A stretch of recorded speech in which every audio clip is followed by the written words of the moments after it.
Hi everyone, and thanks for tuning in. When I recorded the Hold the World video recently, I had a request to show the space where I'm recording my videos and using my VR equipment. So I thought I'd take the opportunity to give you a bit of a behind the scenes tour and show you the space where I'm working and some of the gadgets and gizmos related to VR and AR that I've got hanging around here. Okay, so this is my main workspace. You can see I've got the Vive box there right now. It's because I had the tripod on it, to be honest. I've generally got some paper around in case I need to make notes about anything, and you can see the new Omen laptop that I've got recently. If you haven't seen the unboxing video, I'll put the link down in the description below. What you'll notice is that I've actually got the Vive set up. Somebody said on Twitter recently that if you have your VR equipment out and ready, you will use it more, and it's definitely true.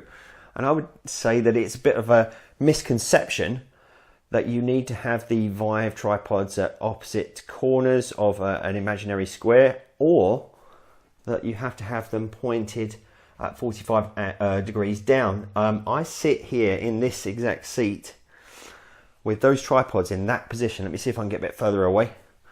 With those tripods in that position, sitting on the desk, and I get perfect tracking. I've actually hosted CPD and VR events from there, to be honest with you, and I've had no problems at all. This is my quick answer to if I need to jump into room scale VR. I can use this setup, and then I'll move into a larger room if I actually want a full immersive room experience. What else have we got on here? Let's have a look. So down the back there's a 360 camera, so Insta360 an Elite Motion, which I've just recently brought home from my work office. The Vive's tucked down the back there, ready to go. There's a Bobo VR here, which I talked about in a video the other day about the things to look for in the mobile VR headsets. This is actually the original Bobo VR. It's back out because I'm planning on recording a video with it later today. What else have we got over here? There's the Antopia one. That video's on the channel. I'll put a link in the description. The Focus is generally out and about these days because there's more and more stuff coming out for the Focus. Down here there's just some odds and sods. There's a pair of headphones that I use with the Acer headset. There's some augmented reality card packs and Viewmaster Into the Labyrinth pack, which recently got returned to me by a librarian. And then just boxes and bags. If I dig through down here, you'll see things like the Lenovo Jedi Challenges. There's the Vive Focus box. There's the Acer mixed reality headset, the Omen laptop, the t-shirt from Vive there, and another headset.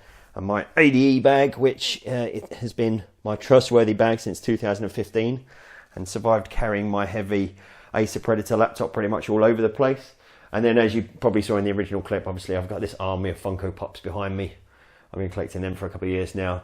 And up on my wall here, I've got my prized possession, which is my signed Fight Club poster, signed by Ed Norton, Brad Pitt, Helena Bonham Carter and David Fincher. So there you go, there's the space that I've been using to record my videos, and also that I'm using to jump into VR from time to time. It's not the biggest space in the world, but when you're in virtual reality, space is just a concept. Don't forget to tune in for more videos real soon, and hit that subscribe button